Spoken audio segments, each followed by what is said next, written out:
Bismillahirrahmanirrahim. Assalamualaikum warahmatullahi wabarakatuh. Subhanallah walhamdulillah wa la ilaha illallah wallahu akbar wa la hawla wa la quwata illa billahil aliyil azim. Subhanallah wa bihamdihi adada khalqih wa ridha nafsihi wa zinata arshihi wa midada kalimatihi. Asyhadu an la ilaha illallah wahdahu la syarika lah, lahul mulku wa lahul hamd, yuhyi wa yumitu wa huwa ala kulli syai'in qadir. Asyhadu anna sayyidina Muhammadan abduhu wa rasuluh. Allahumma salli wa sallim wa barik alaihi wa alihi wa ashabihi wa man tabi'ahum bi ihsanin ila yaumiddin wa alaina ma'hum bi rahmatika arhamar rahimin. Para jemaah yang dimuliakan Allah, malam ini insyaallah kita akan membahas seputar tema yang mungkin jarang dibahas oleh para dai, para ulama. Insyaallah malam ini kita membahas tentang hakikat tasawuf.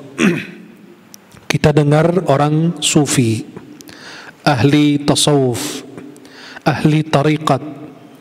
Maka malam ini kita akan mengenal itu tasawuf itu apa, pengertian tasawuf, sufi, tokoh-tokoh ulama sufi, kemudian tariqat-tariqat mu'tabarah, kita akan sebutkan sebagiannya, dan kita akan membahas tentang perbedaan antara hakikat, syariat, dan ma'rifat dan lain sebagainya, dan beberapa istilah yang kita sering dengar atau sering lihat di dalam kitab-kitab tasawuf.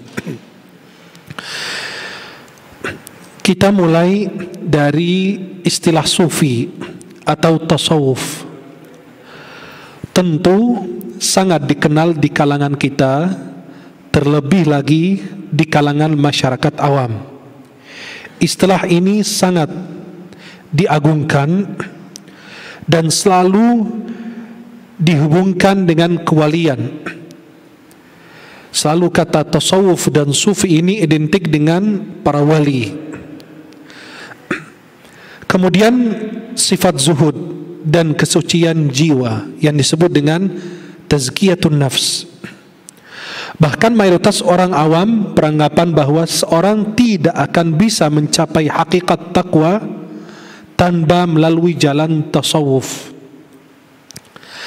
Arti tasawuf dalam agama adalah memperdalam ke arah bagian ruhaniyah, ya, berkaitan dengan ruh, jiwa kita, ubudiyah, dan perhatiannya tercurah seputar permasalahan ruhiyah, ubudiyah, dan lain sebagainya.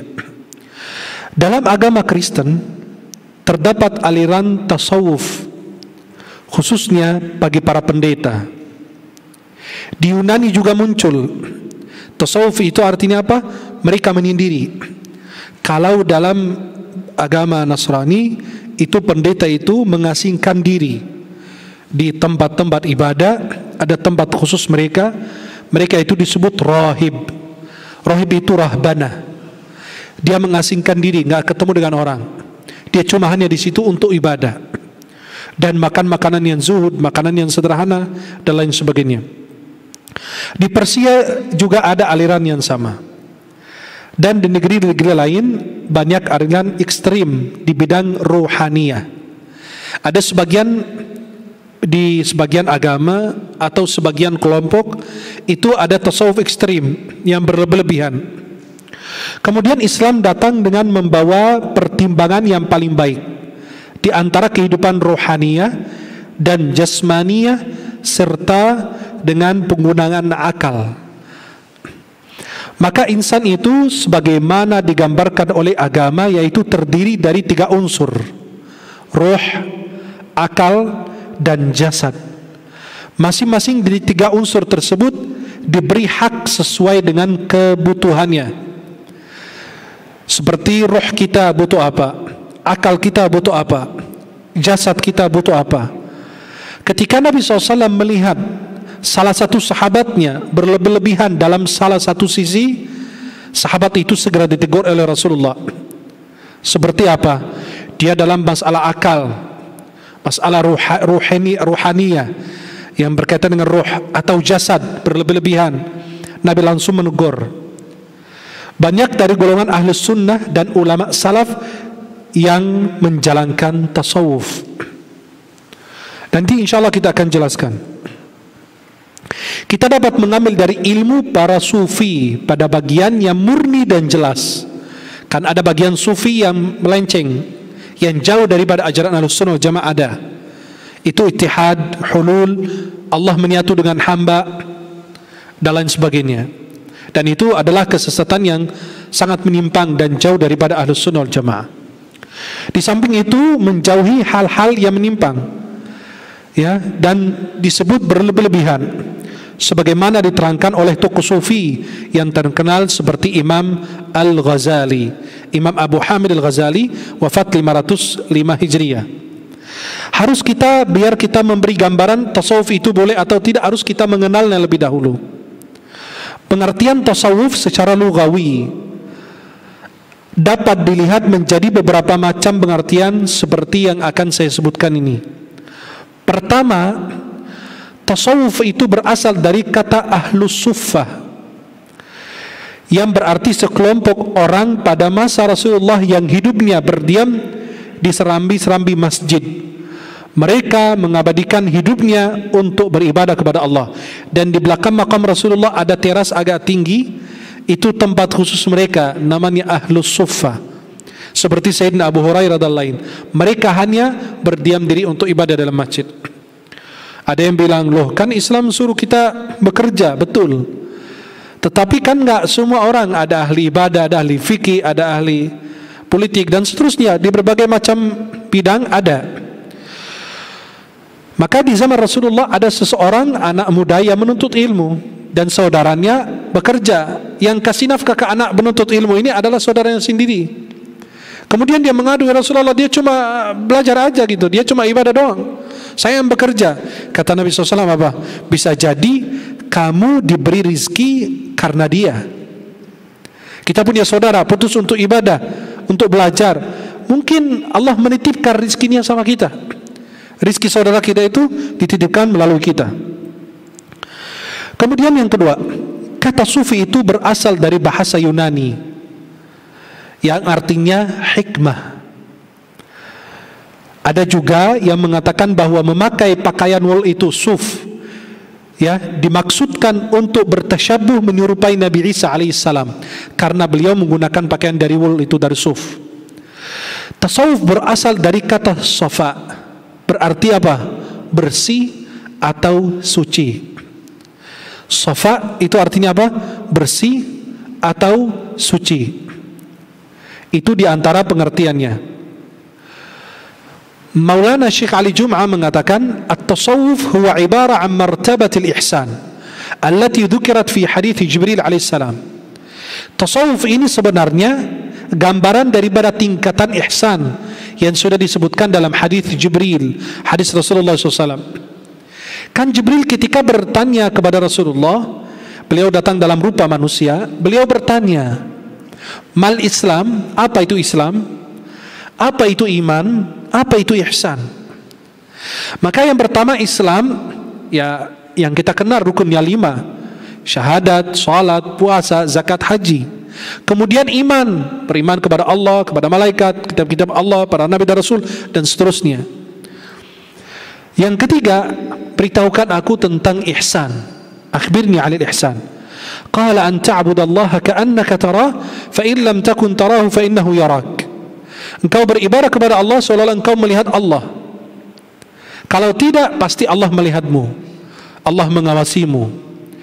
Maka at-tasawuf itu apa? Adalah ilmu untuk mengetahui, coba perhatikan, ilmu untuk mengetahui keadaan pensucian hati, pembersihan akhlak. Orang mensucikan hatinya, membersihkan akhlaknya, dan apa? Orang tersebut membersihkan bukan hanya lahirnya, tapi batinnya juga untuk mencapai kebahagiaan yang abadi. Maka ilmu tasawuf itu apa? Dia mengetahui dan mengenali ilmu yang bisa dengannya mensucikan hatinya, membersihkan akhlaknya, dan orang itu bersih bukan hanya apa? Dan memakmurkan lahir maupun batinnya. Dengan apa? Agar mencapai kebahagiaan yang abadi. Kapan munculnya nama sufi atau tasawuf? Berkata Muhammad Az-Zamzami bin Muhammad bin Siddiq Al-Ghumari Al-Idrisi Al-Hasani, beliau keturunan dari Imam Hasan. Beliau mengatakan, sebagaimana disebutkan oleh Ibnu Khaldun dan juga disebutkan oleh Al-Kindi, bahwa muncul tasawuf itu di abad keempat, ya, di kejadian tahun 200, bahwa muncul sebagian orang di Askandaria di Mesir, sebagian orang diberi nama sufi, ya'muruna bil ma'ruf, mereka mengajak kepada kebaikan. Orang-orang yang awal menulis kitab-kitab tentang tasawuf ini ulamanya. Al-Harith Al-Muhasibi, beliau wafat 243 Hijriah. Di antara kitab beliau Bad'u man anaba ilallah, dan kitab beliau tentang tasawuf juga Adabun Nufus, dan kitab Risalatut Tawahum. Abu Sa'id Al-Kharraz, seorang ulama, wafat 277 Hijriah. Beliau menulis kitab namanya At-Tariq Ilallah, itu buku tentang tasawuf. Ini kitab-kitab awal ditulis tentang tasawuf. Imam Abu Abdurrahman As-Sulami, wafat 325 Hijriah. Beliau menulis kitab namanya Adabus Sufiyah, Adabus Sufiyah. Abu Nasr Abdullah bin Ali As-Siraj Tusi, beliau wafat 378. Beliau menulis kitab Al-Luma' yang ada fotonya ini, Fi Tarikhi At-Tasawuf Al-Islami. Dan seorang ulama bernama Abu Bakar, beliau wafat 380 Hijriah, menulis kitab namanya At-Ta'arruf ala Madhab Ahli Tasawuf.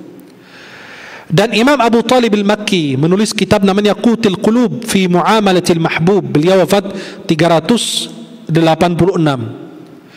Imam Al-Qushairi, Abu Qasim Al-Qushairi, wafat 465 Hijriah. Beliau menulis kitab yang masyhur, sudah dikaji oleh guru-guru kami, namanya Ar-Risalah Al-Qushairiyah. Dan ini buku yang paling penting dalam ilmu tasawuf, kita mengkajinya semua. Di sini ada bukunya dalam bahasa Arab, namanya Ar-Risalah Al-Qushairiyah. Dan itu buku indah sekali kalau kita mengkaji ilmu tasawuf. Di antara ulama yang menulis tentang tasawuf, Imam Abu Hamid Al-Ghazali, ini gambar fotonya, foto kitabnya beliau, namanya Ihya'u Ulumiddin. Ihya'u Ulumiddin, karangan Hujjatul Islam Abu Hamid Al-Ghazali. Beliau wafat 505 Hijriah. Dan beliau menulis kitab namanya Al-Arba'in fi Usuluddin, dan kitab Minhajul Abidina ila Jannat Rabbil Alamin, dan kitab lagi namanya Bidayatul Hidayah, sudah disyarah oleh Syekh Muhammad Nawawi Al-Jawi dalam kitab, dalam salah satu kitabnya beliau mensyarah kitab Bidayatul Hidayah, itu disyarah oleh Syekh Muhammad Nawawi Al-Jawi. Ya, saya lupa nama kitabnya. Saya sudah mentahqiq kitabnya itu dalam tahqiq hadis-hadisnya. Itu kitab Bidayatul Hidayah karangan Imam Al-Ghazali, disyarah oleh Syekh Muhammad Nawawi Al-Jawi. Kemudian kitab-kitab yang lain, tapi kitab yang paling masyhur sesudah Al-Qushairiyah, atau yang paling masyhur dari Al-Qushairiyah, Ihya Ulumuddin karangan Imam Al-Ghazali. Tariqat tasawuf yang masyhur di dunia, Tariqat Al-Qadiriyah, atau disebut At-Tariqah Al-Qadiriyah, Imam Abdul Qadir Al-Jilani, beliau wafat 561 Hijriah.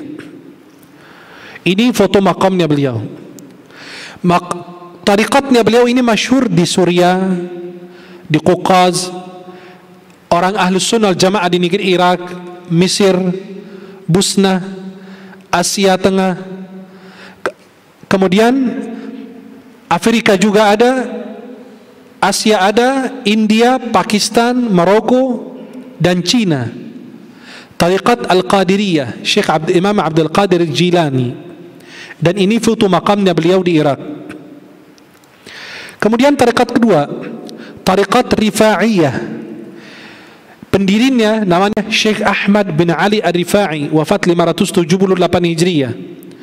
Tariqat beliau terkenal di Suriah dan Ahlus Sunnah wal Jamaah di Irak, karena harus dibedakan antara Sunnah dan Syiah di Irak khususnya, Mesir dan sebagian negara di Asia, Maroko, India dan Pakistan. Ini foto makamnya Imam Ahmad Ar-Rifai radhiyallahu taala anhu wa ardhah. Tariqah Al-Ahmadiyah atau Tariqah Al-Badawiyah, pendirinya Syekh Ahmad Al-Badawi atau Sayyid Ahmad Al-Badawi. Jamaah kita di Masjid Bermata Qalbu sudah ziarah ke makam beliau. Ini foto makam beliau di kota Tanta di Mesir. Dan di situ ada sebagian peninggalan pakaian beliau dan lain sebagainya. Terkenal tariqat beliau ini di Mesir, Suriah, Irak, Maroko, India dan Pakistan juga. Tariqat As-Sada Al-Ba'alawi, Tariqat Sada Al-Ba'alawi, pendirinya As-Sayyid Muhammad bin Ali Ba'alawi. Ya, Sayyid Muhammad bin Ali Ba'alawi wafat 653 Hijriyah. Tariqat ini foto makam Sayyid Muhammad bin Ali Ba'alawi, ya. Dan ini Tariqat Al-Ba'alawi itu tersebar di negara Yaman, Indonesia dan sebagian di daerah Hijaz. Maka seperti para habaib itu tariqatnya Al-Ba'alawi semua. Ini pendirinya Sayyid Muhammad bin Ali Ba'alawi wafat 653 Hijriah. Maka kita kenal sekarang tariqat Al-Ba'alawi, ya. Dan Habib Zain bin Samit menulis kitab 1 jilid tentang tentang tariqat Al-Ba'alawi tersebut, dan beliau menjelaskan lebih detail di situ.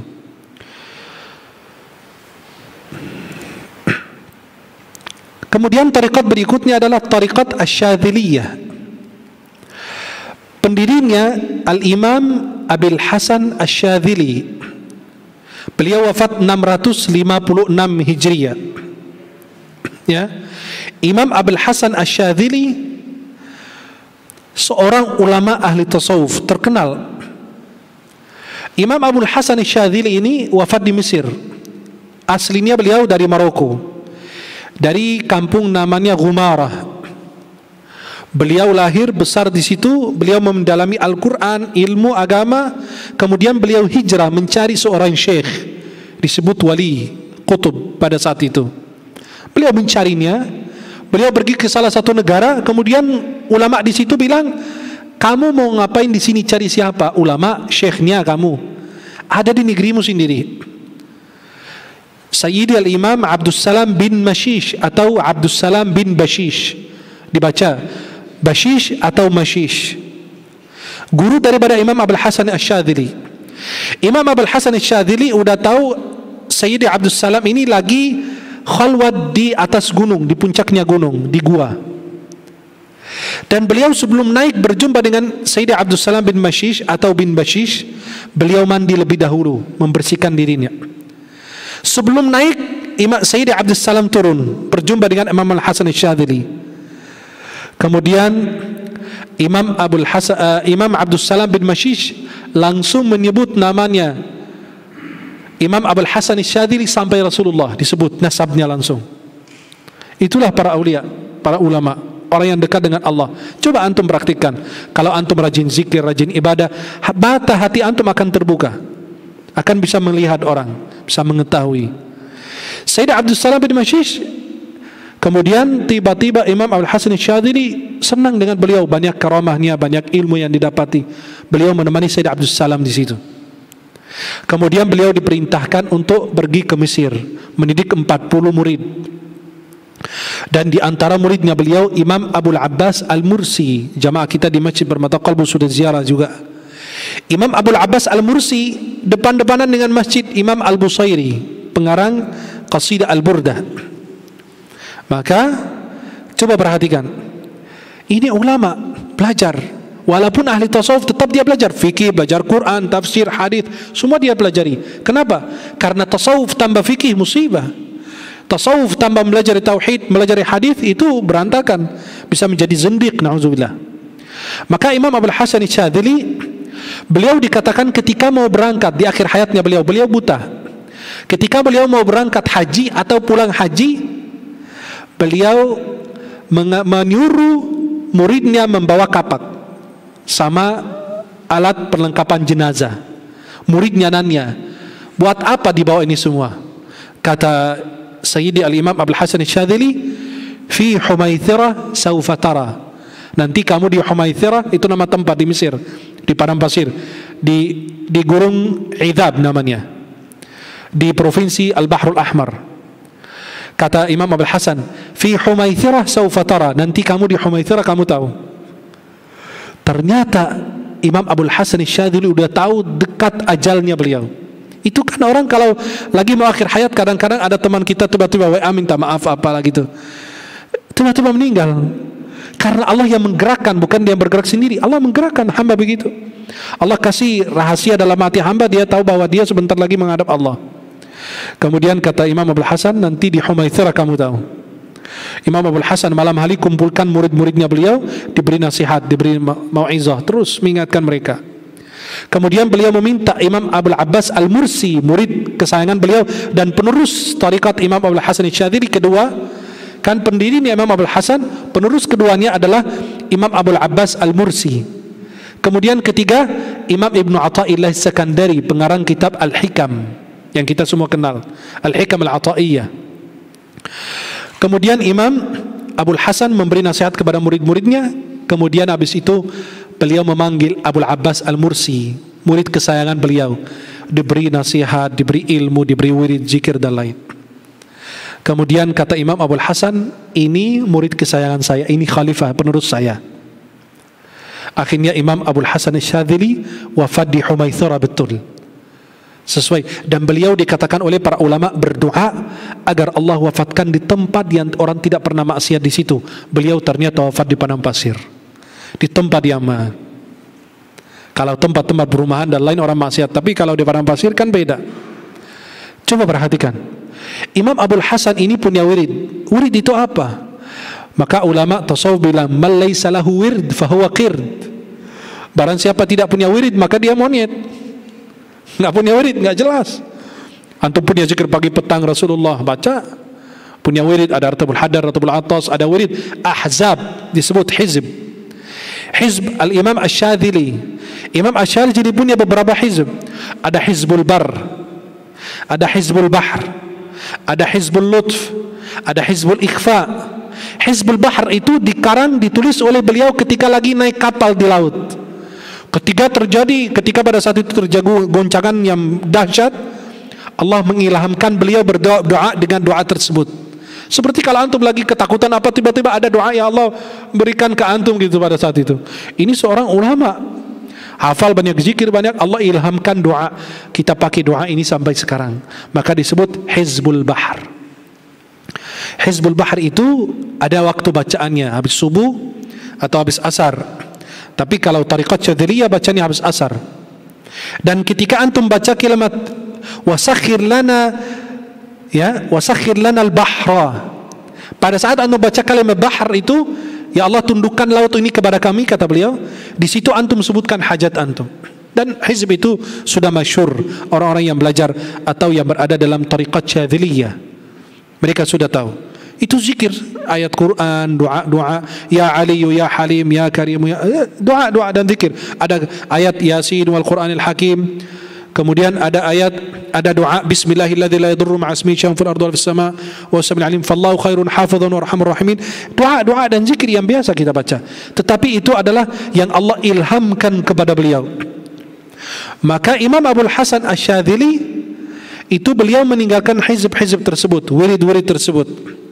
Maka orang itu yang mengamalkan hizb-hizb yang ditinggalkan oleh Imam Abul Hasan.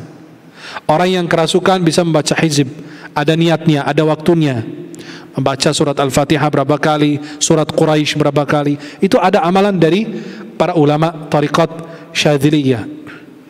Kemudian penerus tariqat Syadziliyah adalah Al-Imam Abul Abbas Al-Mursi. Penerusnya lagi adalah Imam Ibnu Athaillah As-Sakandari, pengarang kitab Al-Hikam. Dan ini foto makamnya Imam Abul Hasan Asy-Syadzili. Saya belum pernah sempat ke sana, tapi insya Allah perjalanan akan datang tahun depan. Mungkin Ustaz Yusri juga akan ikut. Insya Allah kita akan ziarah ke Imam Abdul Hasan. Karena Mbah Maimun terakhir sebelum beliau wafat, sebelum beliau berangkat ke Makkah, saya ingat, saya dengar salah satu jamaah mengatakan beliau ziarah ke Imam Abdul Hasan. Karena Imam Abdul Hasan seorang ulama besar. Imam Abdul Hasan Asy-Syadzili tingkatannya kalau kita bilang ya seperti Imam Abdul Qadir Jilani, ulama. Seperti ulama 4 mazhab kan kenapa terkenal? Karena dalam bidang fikih. Ini dalam bidang tasawuf mereka.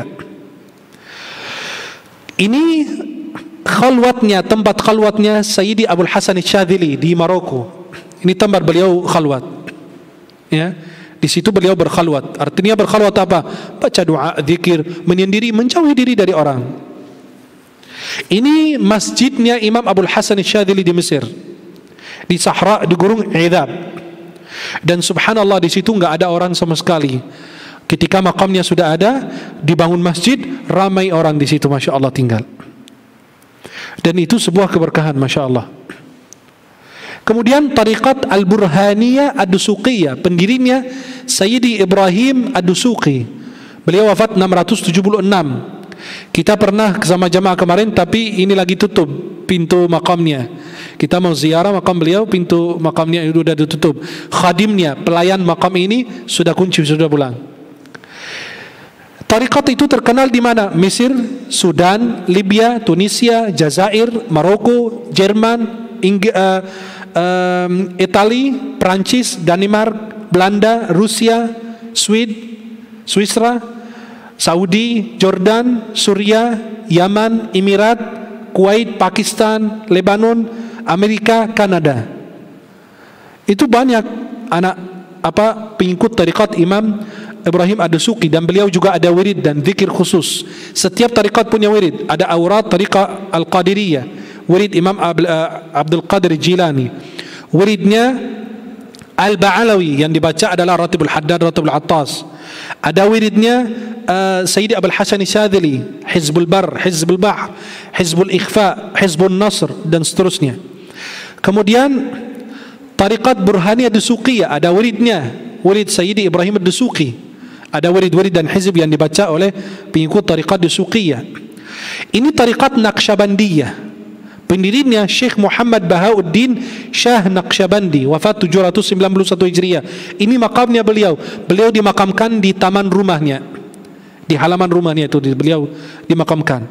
Di sebagian Asia, Syria, Irak, Kurdistan, negeri Hijaz, Iran, yang Ahlus Sunnah dari Iran mengikuti Naqsyabandiyah, dan Busna dan Pakistan. Dan juga di Indonesia juga ada sebagian pengikut tariqat Naqsyabandiyah. Tariqat Tijaniyah, Syekh Abdul Abbas Ahmad At-Tijani, wafat 1230 Hijriah. Ini makam beliau. Ya. Di Jazair, Maroko, Tunisia, Senegal, di Nigeria, dan di negeri Hijaz dan Sudan, mengikut tariqat Imam At-Tijani.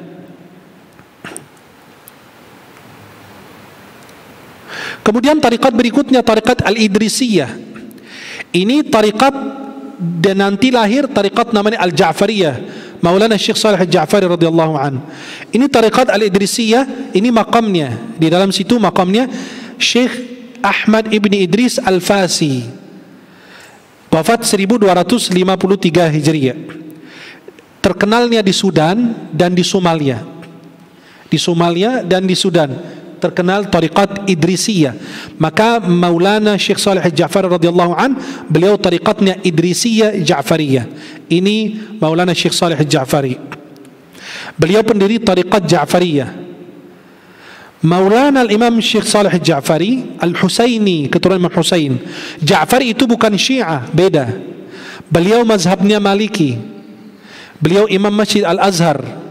Beliau wafat 1399 Hijriah. Beliau haji 40 kali atau 30 sekian kali haji beliau. Beliau punya 12 kitab syair, pujian untuk Allah, salawat kepada Nabi, kepada para aulia. 12 kitab. Antum bikin syair satu kitab aja udah pusing, apalagi ini 12 kitab. Yang saya punya ya, belum tahu masih ada lagi apa enggak gitu.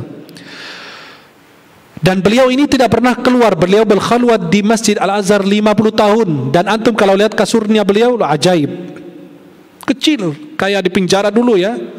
Itu mereka khalwat di Masjid Azhar. Beliau enggak keluar selama 50 tahun. Hanya beliau keluar untuk apa? Ziarah para aulia, haji dan umrah. Selebihnya beliau enggak keluar. Menetap di Masjid Azhar.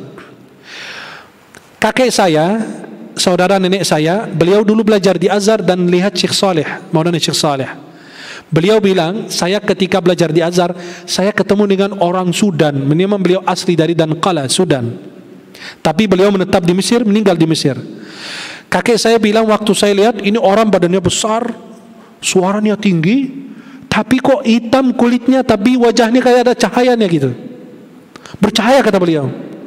Dan omongannya itu, bahasanya itu kayak manis gitu, terdengar oleh telinga kayak suara musik. Nikmat terdengar oleh kita. Dan beliau bilang ini orang saleh betul. Namanya Maulana Syekh Saleh. Ya. Maulana Syekh Saleh ini beliau pendiri Tariqat Ja'fariyah di Mesir. Dan sampai sekarang, dan ada makamnya, ada masjidnya. Dan ada tempat peninggalan tasbihnya beliau, kacamatanya, siwaknya, sandalnya, pecinya, imamahnya aja udah besar. Karena memang badannya besar beliau. Kasur yang beliau gunakan untuk khalwat 50 tahun ada di masjidnya beliau. Dan ada tasbih 1000 beliau yang punya. Sampai guru-guru kami menceritakan, seperti kakek saya menceritakan, dan Maulana Dr. Ali Jum'ah, mantan mufti Mesir, beliau mengatakan beliau keliling ke Masjid Azhar itu, di halaman Masjid Azhar, sambil zikir Allah. Kata guru-guru kami, Syekh Saleh kalau ngomong Allah, kayak terdengar itu dari semua tiang-tiang masjid itu, kayak ikut bertasbih gitu. Itu orang kalau sudah bersambung dengan Allah, dia nggak takut siapapun. Saya pernah mimpi beliau ini. Itu besar badannya, tangannya ini lembut sekali beliau, Masya Allah. Dan menggunakan minyak wangi sampai saat ini Anda belum temukan, wallahu alam, belum temukan sampai sekarang. Itu saya duduk di depan beliau, beliau megang tongkat, duduk. Kemudian waktu itu ibu saya sedang sakit, saya baca wirid-wiridnya beliau, Allah berikan kesembuhan. Sekitar seminggu beliau datang, ibumu akan sembuh, alhamdulillah. Sekitar seminggu 2 minggu ibu saya sembuh. Padahal ibu saya 4 bulan nggak jalan. Tak bisa jalan sama sekali, cuma tiduran aja. Dan beliau datang, saya mimpiin, dan saya lihat foto ini, beliau persis yang saya lihat dalam mimpi. Saya mimpi beliau belum lama juga. Beliau menegur saya karena sebuah urusan gitu. Kemudian Maulana Syekh Saleh ini kajian beliau di Masjid Azhar dulu.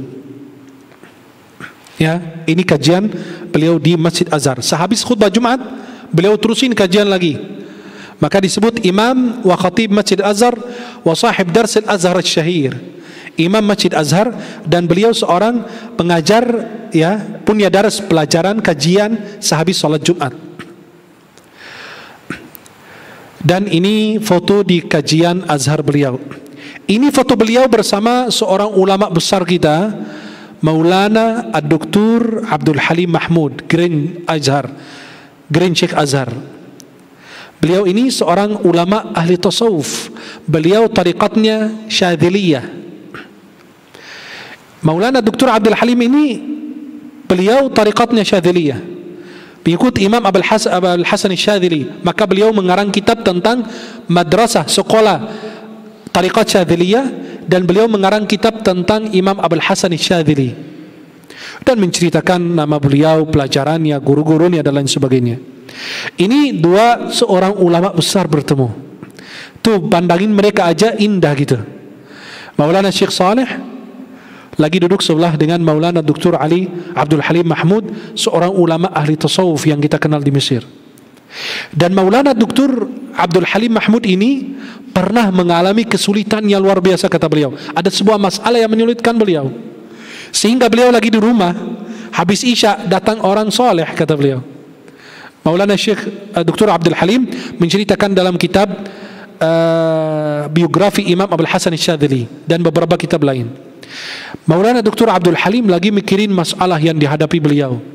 Tiba-tiba ada orang soleh datang ke beliau, kasih lembaran kertas, baca ini. Habis itu pergi.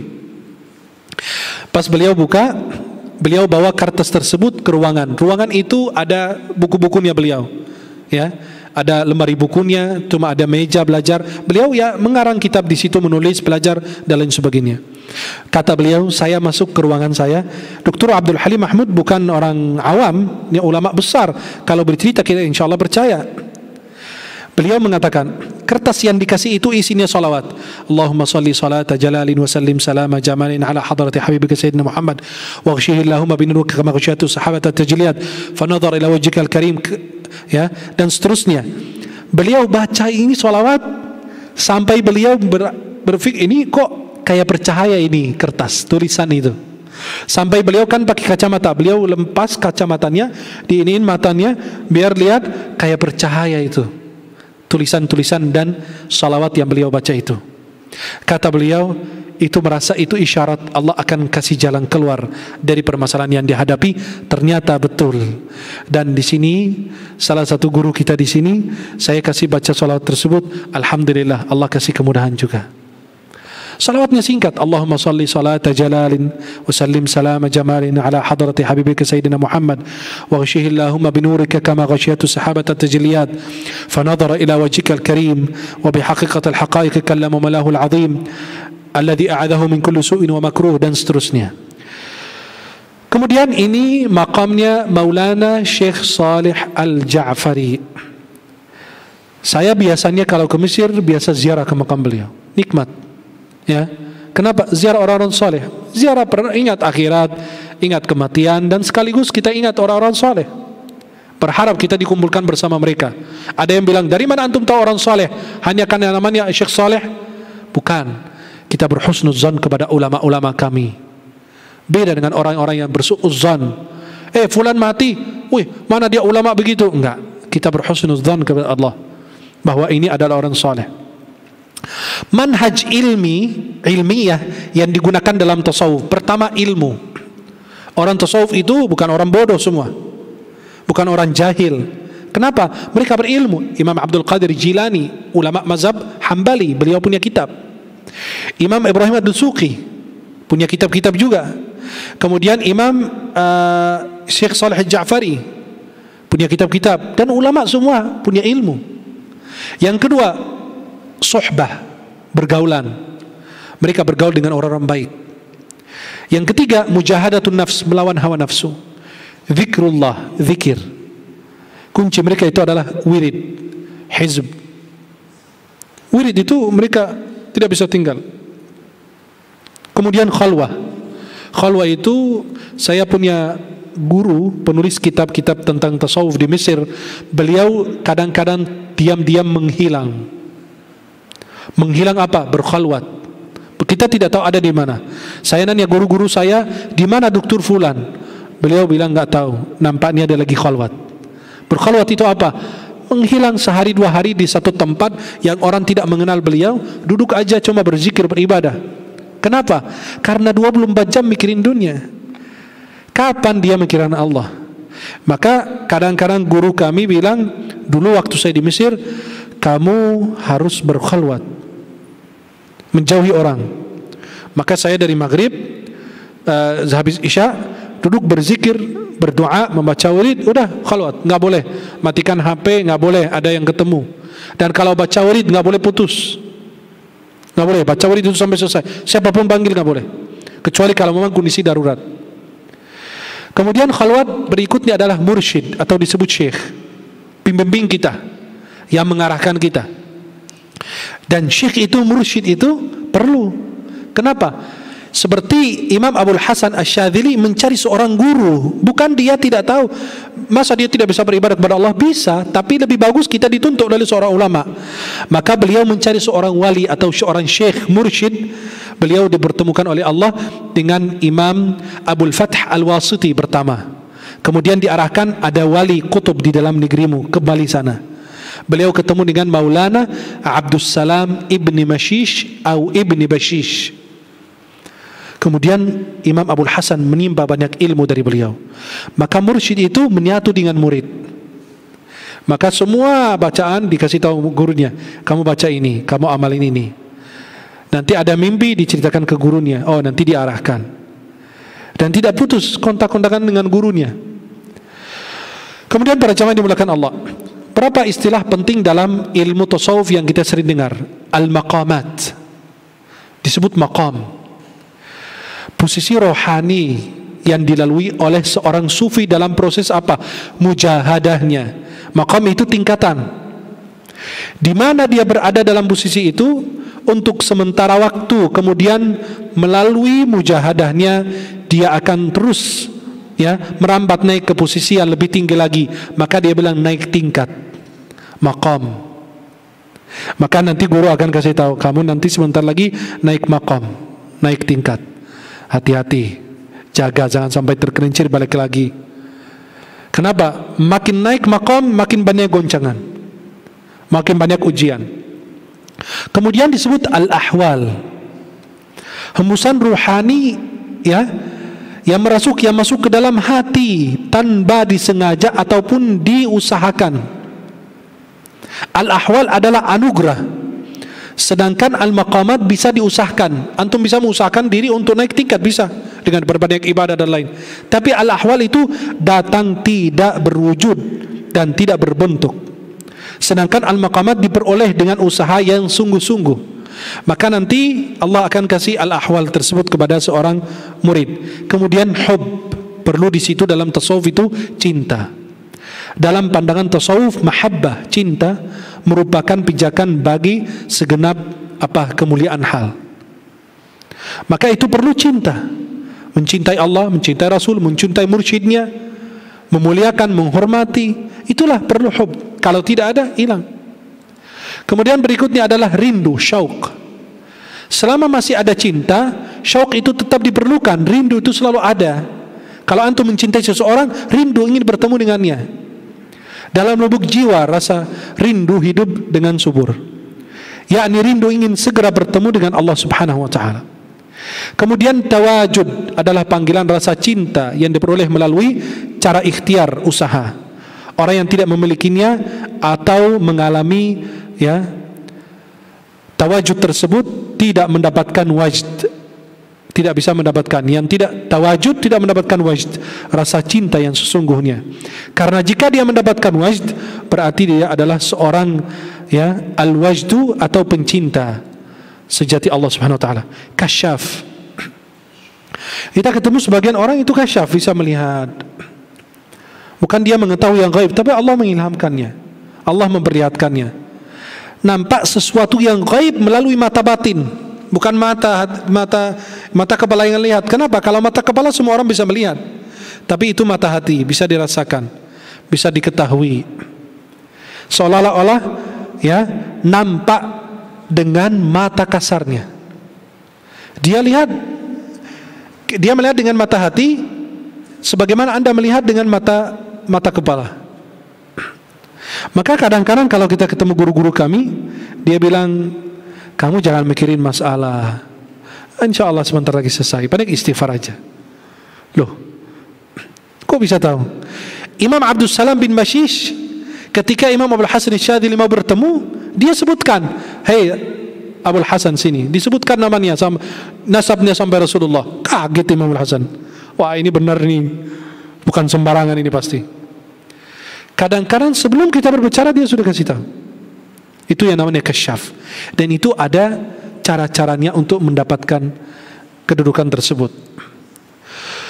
Manfaat mempelajari tasawuf. Dari tadi kita bahas tasawuf, ulama, tariqat. Apa yang saya dapat dari tasawuf ini? Faedah tasawuf adalah apa? Membersihkan hati agar sampai kepada ma'rifatullah, sebagai ma'rifat yang sempurna untuk keselamatan akhirat dan mendapatkan keridhaan Allah Subhanahu wa ta'ala. Yang kedua, tasawuf memiliki tujuan yang baik, yaitu kebersihan diri dan taqarrub kepada Allah, yakni memperoleh hubungan langsung dengan Allah Subhanahu wa ta'ala hingga seorang akan merasa berada di hadiratnya Allah Jalla Jalaluhu.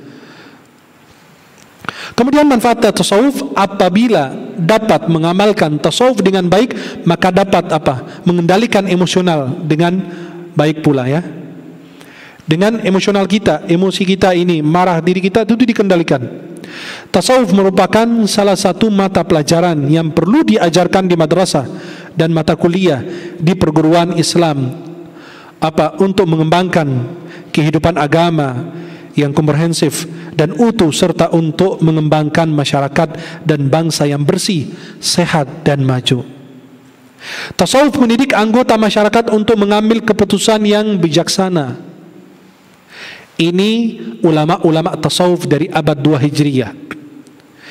Yang pertama, Imam Ma'ruf al-Qarhi, Imam Ibrahim bin Adham, Imam Al-Hasan al-Basri, Imam Malik bin Dinar, Rabi'atul Adawiyah, Al-Fudail bin Iyad, Syaqiq al-Balkhi, Daud al-Ta'i. Ini ulama tasawuf abad kedua Hijriyah.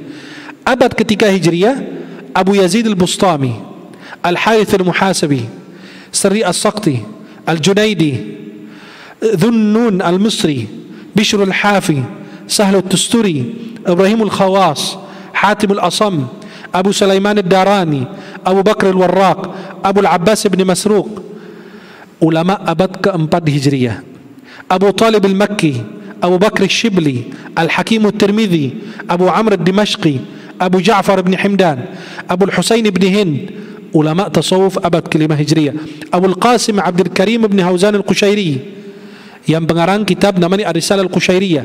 Abu Hamid al-Ghazali, Imam Abu Hamid, pengarang Ihya Ulumuddin. Abu Abdurrahman al-Sulami, Abu Ismail al-Harawi. Ulama abad ke-6 Hijriyah. Imam Abdul Qadir Jilani, Imam Ahmad al-Rifai, Imam Shu'aib Abu Madian, Imam Qadib al-Alban, Abu Najib al-Sahrururdi. Kemudian ini ulama tasawuf abad ke-7, Imam Ibnu Arabi, Muhyiddin bin Arabi, Imam Abul Hasan Asy-Syadzili, Imam Al-Izz bin Abdissalam, Imam Abul Abbas Al-Mursi, Imam Ahmad Al-Badawi, Imam Ibnu Athaillah As-Sakandari, Imam Abdus Salam ibn Mashish atau Ibnu Bashish, boleh. Imam Jalaluddin Ar-Rumi, kita kenal Imam Rumi, pengarang qasidah. Imam Ibnu Al-Farid, itu pengarang qasidah juga, maqamnya di Mesir. Imam Ibrahim ad-Dusuqi, Imam Abul Fath al-Wasiti, ini guru dari Imam Hasan Asy-Syadzili, dan Imam Al-Busairi. Ulama abad ke-8 Hijriyah. Imam Taqiyuddin As-Subki, Imam Tajuddin As-Subki, Imam Bahauddin Naqsyabandi. Ulama tasawuf abad ke-9 Hijriyah. Imam Zakaria Al-Ansari, makamnya ada di dalam Masjid Imam Syafi'i, dan di situ ada Imam Zakaria Al-Ansari di depan atau di masjid makam Imam Syafi'i, dan beliau salah satu ulama Syafi'i terkenal, disebut Syekhul Islam. Imam Ahmad Zarruq, ulama ahli tasawuf, beliau menulis tentang kaidah-kaidah tasawuf. Imam Muhammad ibn Sulaiman al-Jazuli, pengarang kitab namanya Dalailul Khairat, ahli tasawuf tahu. Ibnul Jazari, ulama ahli qiraat. Ibnu Masarra, Ahmad ibn Arrus, ulama abad ke-10 Hijriyah. Imam Ali al-Khawas, Imam Abdul Wahhab al-Sya'rani, di Mesir ada makamnya. Imam Abdus Salam al-Asmar, Imam Ibn Hajar al-Haytami, Imam Jalaluddin al-Suyuti, ulama abad ke-10 Hijriyah. Ya, Ibn Abi Mahalli dan Ahmad al-Sirhandi, ulama abad 12 Hijriyah. Ahmad Ibn Ajibah, Abdul Ghani al-Labulsi, Abdullah bin Alawi al-Haddad, Abul Abbas Ahmad at-Tijani, Imam Ahmad ad-Dardir. Imam Ahmad ad-Dardir ini ulama mazhab Maliki dan tariqat Khalwatiyah atau Khulwatiyah. Beliau ini doanya luar biasa. Kalau antum baca biografinya beliau, doanya luar biasa.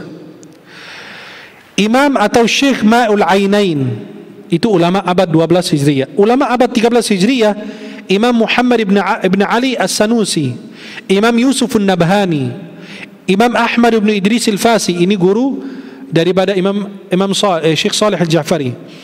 Bahauddin Al-Rawas, Ahmad ibn Muhammad Al-Sawi, ulama abad 14 Hijriyah.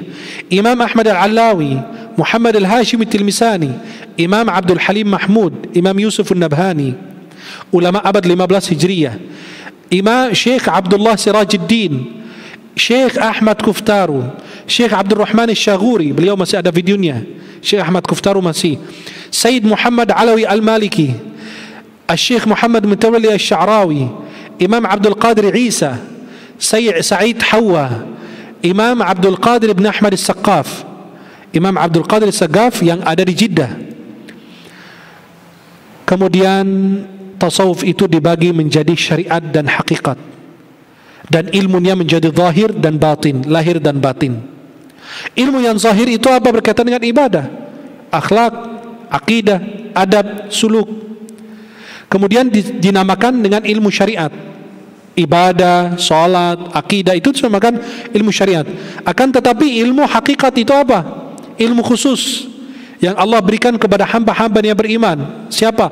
Yang ada dalam maqam ihsan. Kemudian apa? Rukun Islam itu adalah apa? Ibadah, muamalat, dan hal-hal yang berkaitan dengan ibadah. Dan itu ada di mana tempatnya? Itu adalah anggota yang zahir dari jasad kita, dan dinamakan ilmu syariat. Dan ini khusus kepada ulama ahli fikih yang membahasnya tentang salat, puasa, zakat, haji. Yang kedua, rukun iman itu berkaitan dengan hati, beriman kepada Allah, malaikat, kitab-kitab Allah, Rasul Allah, hari akhir, dan seterusnya. Itu disebut ulama berkaitan dengan ilmu tauhid. Yang ketiga, rukun ihsan itu berkaitan dengan ulama ahli tasawuf, sebagaimana kita sebutkan tadi. Apa hubungan antara syariat dan hakikat? Apa hubungannya? Misalnya, antum mengerjakan sholat dengan anggota tubuh yang zahir, ya, antum ruku, antum sujud, dan lain, selama melakukan rukun dan syaratnya itu, dan dibahas oleh ulama fikih. Itu ada bagian syariahnya dan ada bagian hakikahnya, ulama tasawufnya. Kenapa? Antum kalau sholat harus menghadirkan hati dalam sholat. Itulah urusan ahli tasawuf. Bagaimana memberikan terapi untuk antum bisa menghadirkan hati antum, itu mendapatkan rohnya sholat. Maka amal sholat itu dengan anggota tubuh itu disebut jasad, dan khusyuk itu adalah roh. Apa faedahnya jasad tanpa roh? Tidak ada faedah. Maka tidak bisa dipisahkan, ya, antara syariat dan hakikat. Untuk mencapai tingkatan tertinggi iman yang sempurna harus melewati thariqat. Itu melawan hawa nafsu dan lain sebagainya, dan mendapatkan apa? Bersahabat atau bergaul dengan seorang mursyid, ulama yang bisa membimbing kita, bisa mendapatkan tingkatan yang lebih bagus. Sayyidi Abdus Salam bin Mashish, guru Imam Abul Hasan Asy-Syadzili, tidak terkenal seperti muridnya. Maka kadang-kadang seorang guru tidak terkenal tapi muridnya lebih terkenal. Subhanallah. Kemudian para jamaah yang dimuliakan Allah Subhanahu wa taala, di sini seorang ulama ahli tasawuf bernama Ahmad Zarruq rahimahullah, beliau mengatakan la tasawufa illa bifiqh, tidak boleh antum belajar tasawuf tanpa ada fikih, karena antum tidak bisa mengetahui, harus mengetahui hukum yang zahir dulu baru yang batin. Kemudian pengertian syariat, tariqat, hakikat, dan ma'rifat itu yang selalu kita pertanyakan. Syariat itu adalah apa? Hukum dan aturan Islam yang mengatur seluruh sendi kehidupan umat muslim. Selain berisi hukum dan aturan syariat, Islam yang juga berisi penyelesaian masalah seluruh kehidupan kita. Yang kedua, tariqat, berasal dari kata tariq atau tariqah, yang artinya jalan.